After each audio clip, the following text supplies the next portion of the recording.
Hello everyone. सो इस video series में बात कर रहे हैं पोलराइजेशन की, और पोलराइजेशन की काफ़ी डिटेल्स हम स्टडी कर चुके हैं। अभी हम बात करने वाले हैं बेबिनेट कंपनसेटर के बारे में कि बेबिनेट कंपनसेटर क्या होता है, कैसे वर्क करता है, सब कुछ इसके बारे में जानेंगे। इससे पहले मोस्ट मैंडेटरी है, अगर आपने optic axis and retardation plates वाली वीडियो नहीं देखी है तो उनको ज़रूर देखें, क्योंकि उन्हीं बेसिक टर्म्स का यूज़ यहाँ पे होगा। सो अगर वो क्लियर नहीं होंगी तो ये अच्छे से समझ में नहीं आएगा।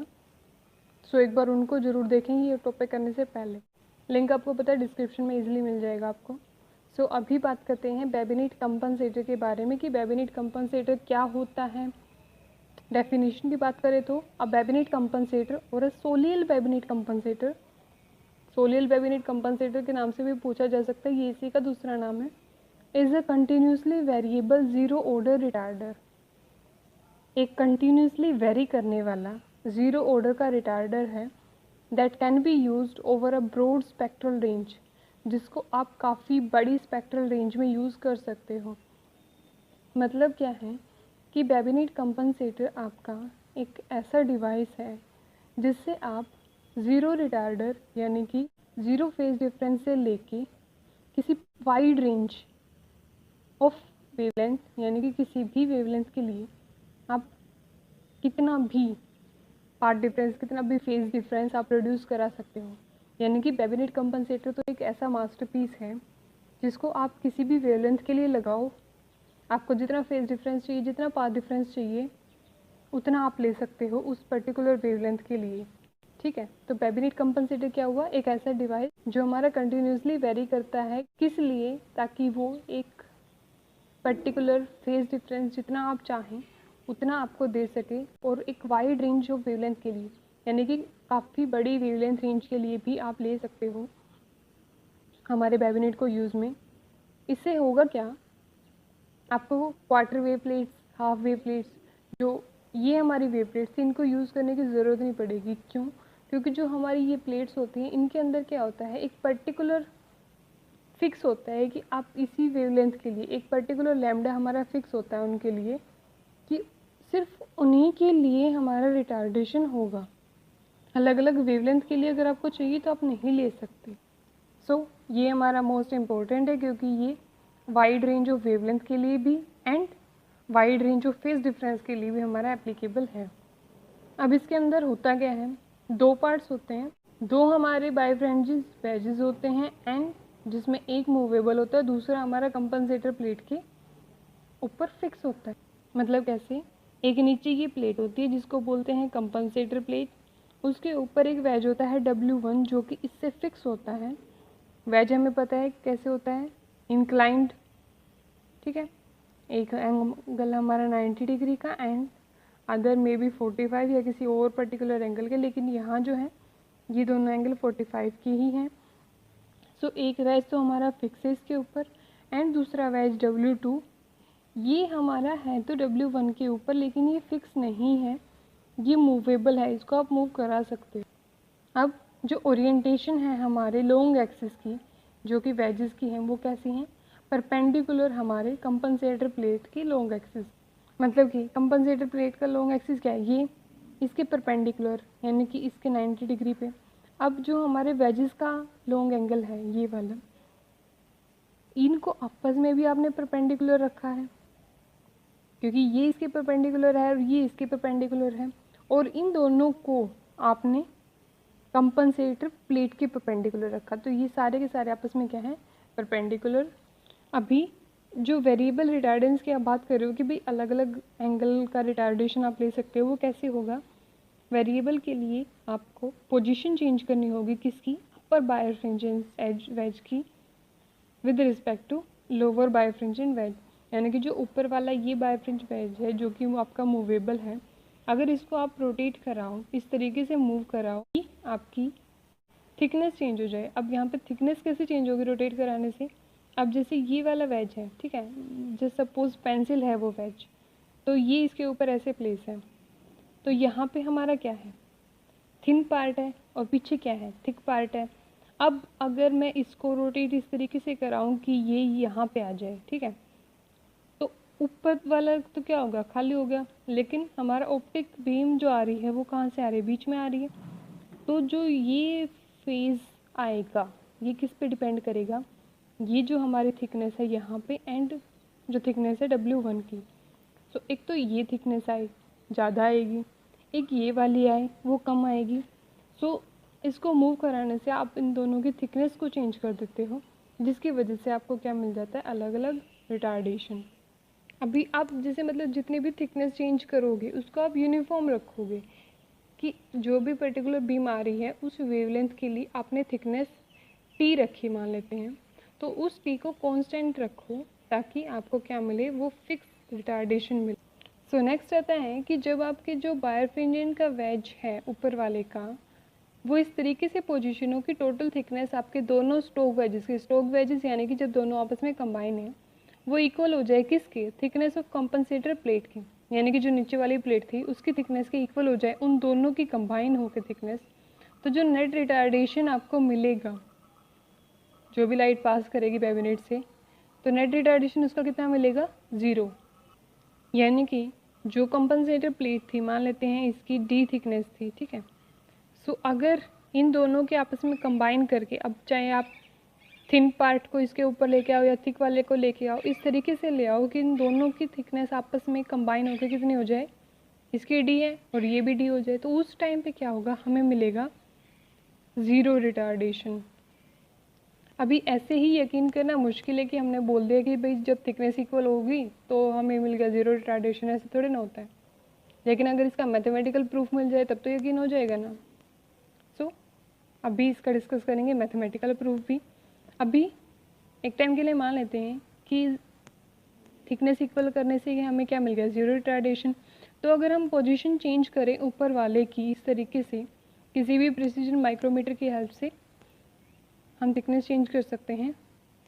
तो अगर वो पोजीशन चेंज होगी तो हम क्या कोई और रिटार्डेशन भी क्रिएट कर सकते हैं हमारे ट्रांसमिटेड लाइट के लिए। जब वो थिकनेस इक्वल होने के पे 0 रिटार्डेशन दे रही है तो किसी और पोजीशन पे कुछ और रिटार्डेशन देगी ऑब्वियसली, ठीक है। सो चलिए बात करते हैं इसके मैथमेटिकल प्रूफ की कि आप कैसे बोल रहे हो कि इनकी थिकनेस इक्वल होने से क्या होगा, रिटार्डेशन आपको 0 मिलेगा एंड पोजीशन चेंज करोगे तो कुछ और मिलेगा। अभी मान लेते हैं कि ये दोनों वो वेजेस हैं, ठीक है। ये हमारा W1 वेज है, ये हमारा W2 वेज है। अभी कोई भी लाइट आएगी वो कहाँ से आएगी, यहाँ से नॉर्मली हम फोल्ड कराएंगे 90 डिग्री के ऊपर। अब इसके अंदर से जब वो लाइट पास करेगी, ऑब्वियसली हमें पता है कि ये हम क्रिस्टल से बना रहे हैं, हमारे पॉजिटिव क्रिस्टल में भी और नेगेटिव क्रिस्टल आप रिक्वायरमेंट के अकॉर्डिंग चेंज कर सकते हो। उससे क्या होगा, जैसे ही हमारी लाइट इसके अंदर एंटर करेगी वो ओ वेव एंड ई वेव के अंदर स्प्लिट होगी, ठीक है। और जैसे ही वो स्प्लिट हुई, अब यहाँ पे पर्टिकुलर डिस्टेंस W1 के अंदर ट्रैवल करेगी, मान लेते हैं D1 डिस्टेंस है इसके बीच में, एंड W2 के अंदर जो डिस्टेंस है दैट इज़ D2। ये जो डिस्टेंस हम ले रहे हैं ये इसके बिल्कुल सेंटर से ले रहे हैं, ठीक है, क्योंकि ऊपर एंड नीचे तो थिकनेस अलग अलग हो सकती है। हमने नॉर्मली लाइट फॉल कराई एंड जो लाइट वो डायरेक्ट पास करेगी हम उसकी थिकनेस को कंसीडर करके चल रहे हैं, ओके। सो लास्ट अभी हमने डिस्कस किया था कि ये आपस में क्या है, परपेंडिकुलर।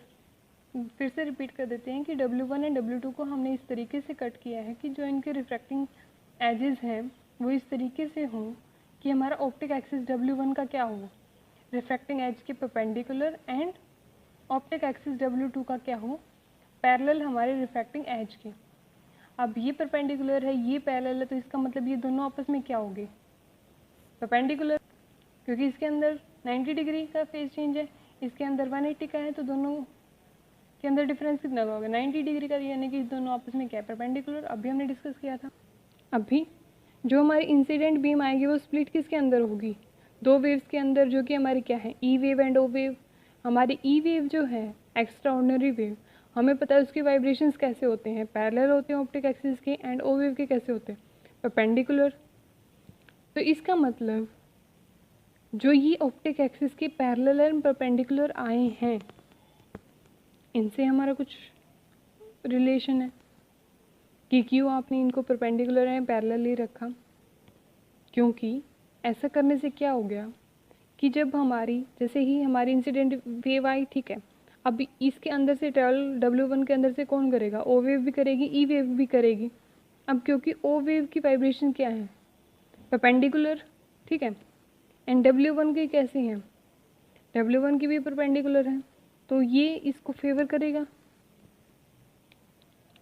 अब वही फेवर जब W2 के अंदर जाएगी, तो क्योंकि W2 की वाइब्रेशंस कैसी हैं, पैरेलल, एंड हमारी E वेव की भी क्या है, पैरेलल ऑप्टिक एक्सिस के, तो वही फेवर W2 करेगा किसके लिए, E वेव के लिए। तो इसका मतलब जो फेवर हमारा W1 के अंदर O वेव को मिल रहा है, वही फेवर W2 के अंदर किसको मिल रहा है, E वेव को। तो एक तरीके से ये कह सकते हैं कि जो काम हमारा O वेव W1 के अंदर करेगी, वही काम W2 के अंदर कौन करेगी, E वेव। यानी कि W1 के अंदर से जाने वाली O वेव हमारी एक तरीके से बोल सकते हैं कि E वेव बन जाती है W2 के अंदर जाने से। ये बन जाती है, ऐसा क्यों बोल रहे हैं, क्योंकि वो सेम चेंज फील करेगी, same favour same resistance feel करेगी, ठीक है। अब इनसे होगा क्या वो देख लेते हैं। अब जो टाइम हमारी O वेव लेगी D1 डिस्टेंस ट्रेवल करने, यानी फर्स्ट वेज से, तो वो कितना होगा, D1/V0, जितनी भी डिस्टेंस है D1 हमारी, एंड उसकी वेलोसिटी क्या है, पर्टिकुलर V0। और हमें पता है कि वेलोसिटी को हम रिफ्रैक्टिव इंडेक्स से भी कैसे डील कर सकते हैं, क्योंकि रिफ्रैक्टिव इंडेक्स क्या होता है हमारा, जितनी भी वेलोसिटी हमारी लाइट की होगी वैक्यूम के अंदर, एंड जितनी भी हमारी मीडियम के अंदर होगी, सो वेलोसिटी किसके इक्वल हो जाएगी, C/μ। अब O वेव के लिए है तो VO किसके इक्वल होगा, C/μ0 के, या μO, ठीक है। तो रिफ्रैक्टिंग एज, रिफ्रैक्टिव इंडेक्स की फॉर्म में हमें पता चल गया कि कितना टाइम लेगी हमारी O वेव, एंड वही टाइम हमारी E वेव कितना लेगी D1 के अंदर से ट्रैवल करने में, D1μE/c, क्योंकि ट्रैवल डिस्टेंस कितनी कर रही है D1, रिफ्रैक्टिव इंडेक्स उसका कितना है μE, एंड स्पीड हमारी वैक्यूम के अंदर लाइट की कितनी होती है C। सो अगर यहाँ से टाइम का डिफरेंस कैलकुलेट करें तो वो कितना होगा, अब दोनों के अंदर से डिफरेंस माइनस कर दो, तो TE - T0 that is D1/c, जो कि दोनों में कॉमन है, एंड इंटू μE - μ0। अभी हम बात कर रहे हैं कि मतलब है तो वो लाइट ही किसी पर्टिकुलर C स्पीड से ही मूव करेगी। अब क्योंकि पार्ट टाइम का डिफरेंस आ रहा है तो इसके इक्विवेलेंट हमारा पाथ का डिफरेंस भी आएगा। सो हम टाइम से पाथ डिफरेंस कैसे कैलकुलेट कर सकते हैं, हमारी सिंपल वेलोसिटी क्या होती है, डिस्टेंस अपॉन टाइम। अब अगर टाइम के अंदर डिफरेंस आ रहा है तो डिस्टेंस के अंदर भी कुछ ना कुछ वही डिफरेंस आएगा। अगर हम मान लेते हैं कि हमारी वेलोसिटी क्या है C, क्योंकि हमारी यूज़ तो क्या हो रही है, लाइट हो रही है। सो अगर हम इसको टाइम को हमारा C से मल्टीप्लाई कर दे तो हमारा पर्टिकुलर पार्ट डिफरेंस आ जाएगा। तो फर्स्ट वेज के अंदर जो पार्ट डिफरेंस आएगा वो कितना होगा, D1 μE - μ0, and second veg के अंदर W2 के अंदर जो पार्ट डिफरेंस आएगा वो क्या होगा, del2 that is D2 μ0 - μE। ऐसा क्यों किया, क्योंकि जो काम E वेव के साथ होगा W1 में, वही काम किसके साथ होगा, O वेव के साथ। ये अभी हमने डिस्कस किया था, क्योंकि parallel and perpendicular optic axis से हमारा क्या कर रही है, हमारी वेजेस फेवर कर रही है एंड अपोज कर रही है हमारी वेव्स का। तो जो फील हमारी E वेव करेगी W1 के अंदर, वही फील हमारी O वेव W2 में करेगी, एंड सेम इनके लिए। सो अगर हम टोटल पार्ट डिफरेंस देखें, सो दोनों के दोनों पार्ट डिफरेंस हमारे पास है, दोनों को कंबाइन कर देते हैं, नेट पार्ट डिफरेंस आ जाएगा।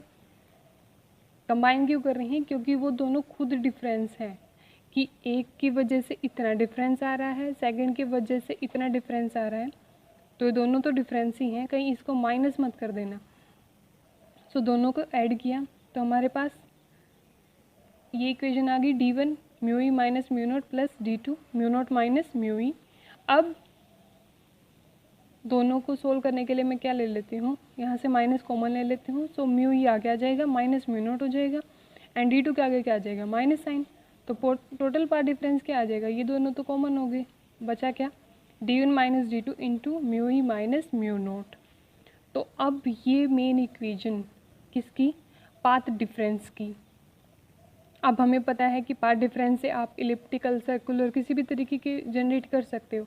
सो ये किस पे डिपेंड करेगी कि उन दोनों की थिकनेस क्या है एंड रिफ्रैक्टिव इंडेक्स। अब ज़ीरो रिटार्डेशन जिसकी बात कर रहे थे वो बेसिकली क्या है कि जब उन दोनों की थिकनेस इक्वल हो जाए, यानी कि D1 किसके इक्वल हो जाए, D2 के। सो D1 D2 के इक्वल हो गया तो इनका डिफरेंस कितना हो जाएगा, 0, और पाथ डिफरेंस 0, तो इसलिए इसको बोलते हैं कि ज़ीरो रिटार्डेशन हो रहा है, पोलराइजेशन डायरेक्शन के अंदर कोई चेंज नहीं हो रहा है। और अब आप D1 D2 को चेंज करो, जैसे क्योंकि हमने बोला कि मूवेबल है हमारा अपर वेज, तो उसके मूव करने से इन दोनों का डिफरेंस चेंज होगा। तो चाहे आप उसको इनसाइड लेके आओ या आउटसाइड, मतलब कि उसको आप इस तरीके से मूव करो कि उसकी थिकनेस या तो इंक्रीज़ हो या डिक्रीज़ हो, तो आपको किसी भी साइन का रिटार्डेशन मिलता है, किसी भी फेज डिफरेंस का, एक पर्टिकुलर रेंज के अंदर। अब यहाँ पे कोई रेस्ट्रिक्शन नहीं है कि किस वेवलेंथ की आप यूज़ नहीं कर सकते, आप सब वेवलेंथ की यूज़ कर सकते हो। अब मतलब फिर वेव प्लेट्स के अंदर क्या प्रॉब्लम थी, क्योंकि जैसे मान लेते हैं कि λ1 वेवलेंथ के लिए हमारा D1 थिकनेस की हम हाफ वेव प्लेट या क्वार्टर वेव प्लेट ले रहे थे, λ2 के लिए हमें किसकी लेनी पड़ेगी, D2 की, क्योंकि हमने जब लास्ट डील किया था थिकनेस के साथ तो हमने बोला था ना कि थिकनेस किस पे डिपेंड करेगी, λ/2 इंटू उनका आपस में रिफ्रैक्टिव इंडेक्स का डिफरेंस। किसके लिए, ये हमारा हाफ वेव प्लेट के लिए है, सिमिलर क्वार्टर के लिए। तो इसका मतलब पर्टिकुलर थिकनेस आपकी पर्टिकुलर वेवलेंथ के लिए है। तो इसका मतलब अगर आपको किसी दूसरी वेवलेंथ की लाइट के ऊपर अगर ये अप्लाई करना है तो आप नहीं कर सकते। और यही जो मतलब हमारी लिमिटेशन थी half and quarter wave plates की, इसी को दूर किया है हमारे बेबिनेट कंपनसेटर ने, क्योंकि इसमें सिर्फ आप उन दोनों की थिकनेस चेंज करो और आपको particular phase difference, path difference मिल जाएगा किसी भी वेवलेंथ के लिए। आप किसी के लिए भी अप्लाई कर सकते हो, कोई प्रॉब्लम नहीं है। फिर एप्लीकेशंस की बात कर लेते, वैसे तो हमें समझ आ गया होगा एप्लीकेशंस के अंदर होगा क्या, कि आप किसी भी वेरिएबल डिग्री ऑफ रिटार्डेशन के लिए यूज़ कर सकते हो, फिक्स्ड वेवलेंथ के लिए भी यूज़ कर सकते हो, और इसके अंदर ये भी एबिलिटी है कि ये काफ़ी प्रिसीजन तक रिटार्डेशन कर देता है किसी वेरिएबल वेवलेंथ का भी। ओके, इवन इसको आप जैसे वेव प्लेट्स हैं हमारे, क्वार्टर वेव प्लेट्स वगैरह, हाफ वेव प्लेट्स, इनकी रिटार्डेशन को चेक करने के लिए भी यूज़ कर सकते हो। और जो हमारी कंपनसेटर हैं, बेबिनेट कंपनसेटर, ये हमारे अवेलेबल हैं अलग अलग वेवलेंथ रीजन के लिए, इवन जिसके अंदर हमारी इंफ्रारेड भी, मतलब ऐसा नहीं है कि जो वेवलेंथ हमारी विजिबल है सिर्फ उसी के लिए ये एप्लीकेबल है, नहीं, आप किसी भी वेवलेंथ के लिए इसको एप्लीकेबल करा सकते हो। इवन इंफ्रारेड के लिए भी हमारी एप्लीकेबल है। अभी एक चीज़ और कि जैसे लॉसेस को ओवरकम करने के लिए हम क्या कर देते हैं, एंटी रिफ्लेक्शन कोटिंग कर देते हैं हमारी प्लेट्स के ऊपर, इन वेजेस के ऊपर, ताकि रिफ्लेक्शन एंड इंटरफेरेंस की वजह से जो लॉस होगा वो ना हो। क्योंकि हमें यहाँ पे पर्टिकुलर क्या चाहिए, दोनों के अंदर से डबल रिफ्रैक्शन या रिटार्डेशन चाहिए, हमें कोई इंटरफेरेंस या रिफ्लेक्शन, स्कैटरिंग, कुछ और फिनोमेना नहीं देखना। सो ये था हमारा बेबिनेट कंपनसेटर। क्या है, एक ऐसा डिवाइस जो कि काफ़ी वाइड रेंज ऑफ वेवलेंथ्स के लिए काफ़ी वेरिएबल रिटार्डेशन हमारा ऑब्जर्व करा सकता है। दो वेजेस होते हैं W1 एंड W2, ऊपर वाला मूवेबल है एंड नीचे वाला कंपनसेटर प्लेट के साथ फिक्स है। ओके, और इन सब के रिफ्रैक्टिंग एजेस ऑप्टिक एक्सिस आपस में क्या है, परपेंडिकुलर। जब हमारी थिकनेस दोनों प्लेट्स की वेजेस के इक्वल हो जाएगी, जो कि हमने मैथमेटिकल प्रूफ में देखा कि D1 किसके इक्वल हो जाती है, D2 के, तो उस टाइम पे क्या होगा, हमें क्या मिल रहा है, ज़ीरो रिटार्डेशन। एंड किसी और रिटार्डेशन के लिए आप क्या कर सकते हो, पोजीशन को चेंज कर सकते हो। कंप्लीट प्रूफ कि कैसे प्रूव कर सकते हैं कि डिस्टेंस को चेंज करने से, उन दोनों की थिकनेस को चेंज करने से हमारा कैसे पाथ डिफरेंस चेंज होगा, जिसकी वजह से हमें अलग अलग वेवलेंथ के लिए हम यूज़ कर सकते हैं अलग अलग रिटार्डेशन प्रोड्यूस करने के लिए। एंड हमने एप्लीकेशंस की बात की कि एप्लीकेशन क्या है, कि अलग अलग वेवलेंथ एंड अलग अलग फेज डिफरेंस के लिए कैसे आपका बेबिनेट कंपनसेटर यूज़ कर सकते हैं। सो ये था हमारा बेबिनेट कंपनसेटर, उसकी पूरी डिटेल। आई होप समझ आ गया होगा, लेकिन इनकेस कोई भी डाउट है तो आप पूछ सकते हैं कमेंट करके। Thank you very much for your time.